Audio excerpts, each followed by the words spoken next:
on va faire une étude de cas aujourd'hui. Étude de cas, étude de cas. Alors, l'étude de cas aujourd'hui, je vais vous montrer deux types de trading. Trading de niveau et trading de flux. C'est parti. Trading de niveau, c'est quoi ce truc? Tout est dit. On trade et c'est un niveau. Je vous montre un petit peu ce matin. Ça, c'est le seul trade que j'ai passé sur le compte numéro 1. Et l'autre trade que vous allez voir après, c'est le trade que j'ai passé sur le compte de challenge que je vous partage tous les jours. Ça, c'est le trade de ce matin. Ça, c'est un trade de niveau. C'est quoi ce machin? Vous reconnaissez le violet, là, ici, des niveaux bas. OK.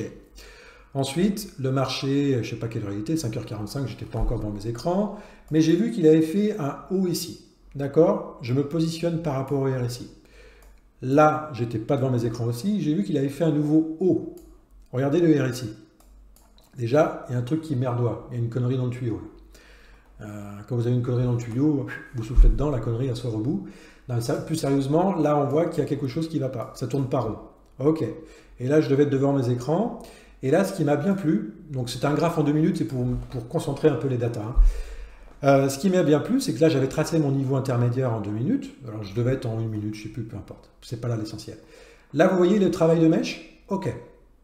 On est sur un niveau haut, je suis pratiquement en haut de ma boîte du range, le niveau bas est ici. Ici, là j'ai une bougie qui clôture en dessous ce plus bas ici. Il m'en faut pas plus. Starter, et regardez le RSI, encore plus bas. Il fait un haut, alors que là il y a encore un plus bas. En plus on fait un haut, un haut, un haut, c'est des espèces de... Ça c'est un setup aussi, une espèce de pattern, les 3 hauts successifs, avec un RSI qui ne suit pas, bingo, je suis rentré dedans. D'accord? Je rentre à la vente ici avec 6 micros. Ensuite, quelles sont mes prochaines zones de liquidité et de résistance, de support, pardon. Ici, il y a le MA200. Donc là, je prends des premiers profits.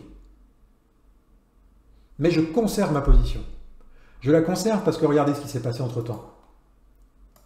La trendline qui était ici, elle a été breakée. Alors je vais le refaire bien. La trendline ici, avec le point là, a été cassée à cet instant-là. Mais je préserve mes gains, je prends quelques gains. Dac, je ne m'affole pas, j'ai un petit pullback. Mon stop était ici au début. Là, j'ai un petit pullback. OK, je vois que c'est un pullback, mon stop, je le mets ici. Ensuite, ça accélère. Je reprends des profits ici. Pourquoi? On a une petite zone de liquidité ici, et surtout, là, je détecte qu'on est peut-être sur une zone, on est sur une survente. Mais je reste toujours dans l'idée de garder des micros en main parce que ma cible, elle est là. OK? Et là, vu que j'ai beaucoup moins de micros en cours, j'ai un peu moins de stress, donc je laisse aller plus facilement mon trade. Ensuite, qu'est-ce que je vois? OK, gros pullback. Et puis après, on a fait un jeu dans ce range-là et j'ai conservé ma pause. Et là, quand c'est parti ici, j'ai dit c'est bon, ça part, ça part. Et là, pareil, le jeu du RSI me fait prendre ici mon dernier micro. Voilà, ça c'est un trade qui m'a fait 160 $, pris à 7 h et terminé à 8,45. Non, à peine 9 h. D'accord? Ça c'est un trade de niveau. Tout comme, regardez ici, là on avait un trade de niveau à faire là, sur la violette. Ça c'est un trade de niveau. Haut de range, bas de range. Même si la tendance de fond est par exemple haussière, eh bien, quand j'arrive à un niveau, je trade le niveau en contrarien. Mais attention, je ne le fais pas innocemment. Je vais attendre, je vais comprendre, je vais voir des choses que je vous ai évoquées. Voilà, ça c'est le trading de niveau. Ensuite, juste après, même en parallèle, j'avais toujours ce trade-là en cours. J'ai fait un trade, là c'est un trade de flux. Vous retrouvez la même cinématique, hein, c'est le Nasdaq tout à l'heure. Ok, là, j'ai vu, le bas de range est ici, le haut est ici.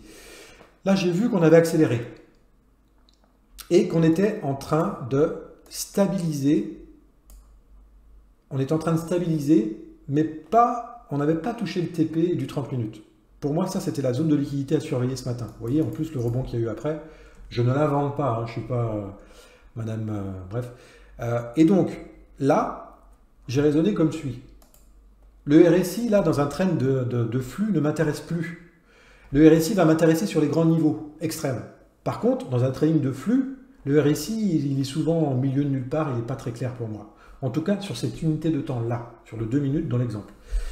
Donc là, j'ai identifié cette première impulsion, on le voit nettement, et puis après, j'ai vu que le marché, après son pullback, là j'avais tracé une boîte ici, je voyais que le marché, ben voilà, il hésitait, etc. Là, j'ai vu ce qui s'était passé ici. Ici, j'ai une bougie qui clôture en dessous de plus bas, je prends le short. Avec pour idée d'aller chercher la deuxième impulsion de la même hauteur que la bleue que j'ai tracée, regardez. Alors là, je n'ai pas le bon outil, mais croyez-moi, je pars d'ici et je trace à peu près une bleue égale à celle-ci. Vous voyez, impulsion 1, on consolide là-dedans, impulsion 2. D'accord? Donc, j'ai pris ici court, et là, j'étais avec Gabi, on parlait des stops. Bah, tu penses bien que tous ceux qui ont mis leur stop ici au tick près, là, comme on peut l'enseigner à droite et à gauche, malheureusement, c'est pas ce qu'il faut faire. Il vaut mieux avoir... Il ne faut pas se mettre dans des endroits trop téléphonés. Il faut... Voilà. Se mettre ici, pour moi, c'était en stop, c'était beaucoup trop loin.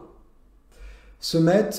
je devais être... D'ailleurs, j'ai pas loin d'être... J'ai presque été stoppé, hein, mais je ne sais plus où j'étais. Tout était calibré par rapport à mon risque, etc. Mais peu importe. Mais j'avais un stop qui était assez loin de ce haut ici. Parce que regardez ce qui s'est passé. J'étais pas à l'aise hein, quand on a monté ici. J'étais en perte. Hein. J'étais en perte de 110 $, je crois, à ce niveau-là. Je risquais, je ne sais plus, 160, bref. Mais ensuite, quand j'ai vu la réintégration dans la boîte, j'ai dit c'est bon. Et même pour vous dire, ici, j'ai failli en rajouter. Ça aurait été sur l'autre compte, je l'aurais fait, mais bon, un peu de pression. Et donc, quand j'ai vu ça, j'ai dit on réintègre la boîte, pourquoi pas. Ici, je n'étais pas franchement à l'aise, mais elle était encore en haut de boîte. Et là, pareil, vous comprenez un petit peu la cinématique. Merde, c'est pas le bon truc.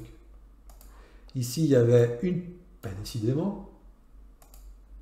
Il a décidé de m'emmerder, lui. Voilà. Là, vous voyez, il y a une petite oblique qui a été cassée avec une clôture, cette bougie très forte, en dessous ce bas-là. Boum, boum, boum. OK. Et là, j'ai commencé à prendre des petits profits sur le bas de la boîte, on ne sait jamais. Et puis ensuite, j'ai laissé aller 1, 2, 3. Voilà, c'est ça. J'ai dû prendre 2 micros ici, un autre ici, un autre et un autre. Ça fait combien? Il en manque. Il y en avait 6. Ouais, c'est ça. 1, 2, 3, 4, 5, 6. Voilà, c'est ça.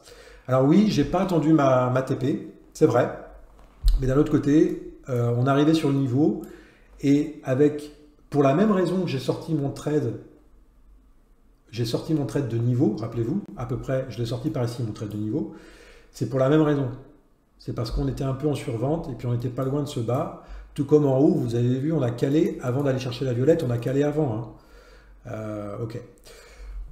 Voilà, je voulais vous montrer en fait dans l'étude de cas, trade de niveau et trade de flux. Ce sont pour moi deux choses différentes. Le niveau, on peut parfaitement être contrarien quand on a compris ce qui s'était passé au niveau des bougies.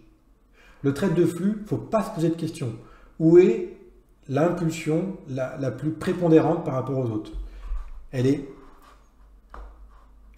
ici, cette impulsion prépondérante. Ensuite, je comprends qu'on est en train de stabiliser. Ok. J'attends en potentiel une deuxième impulsion. Ça, c'est du trading de flux. Là, on est dans un trading de flux. Ok. Contenu dans un range. Allez, j'ai terminé pour aujourd'hui. Oh là là, je suis bavard. 14 h. Je vous dis à bientôt. À demain. Demain, 13h30. Écoutez, mettez des petits pouces, ça fait toujours plaisir, les petits pouces, ça encourage. Et n'hésitez pas à me contacter en privé, j'ai des contacts là pour faire du coaching privé. Si vous souhaitez donner des petits coups de tournevis à droite, à gauche, sur quelque chose qui vous manque, eh bien je me fais un plaisir de partager avec vous. Et surtout la première heure avec moi, ça vous engage en rien. Déjà ça permet de se connaître et moi aussi de vous connaître. Si je sens qu'en face j'ai pas quelqu'un de motivé, pourquoi je perdrais mon temps avec? Et inversement, si le feed passe pas avec le formateur, il n'y a pas de raison qu'on fasse affaire ensemble. Donc voilà, allez, à très vite, bye bye, ciao ciao, bye bye et bon trade à vous, bye bye.